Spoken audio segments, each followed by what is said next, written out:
थारैनो राजखान्थिनि फोथारा आलादा आरो धोरोमारि फोथारा आलादा। राजखान्थि खालामनाय समाव जोंनि दैदेनगिरिफोरा गोबाङानो गावजों गाव दान्थे बिदान्थे जालायनायखौ जों नुनो मोनो। नाथाय थार बाथ्राया बेसोदि धोरोमनि फोथाराव जों बयखौबो गोरोबलायनायखौ हास्थायो।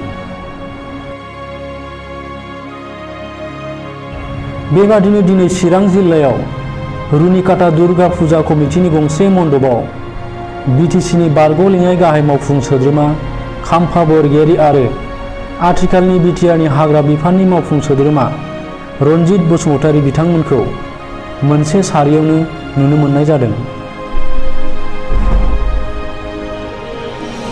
थारैनो राजखान्थि फोथारा जियानो जाया मानो, नाथाय धोरोमनि फोथाराव गोरोबलायनायजों सरासनस्रा रायजो राजाफोरनि गोसोआव गोजोननाय लाबोयो।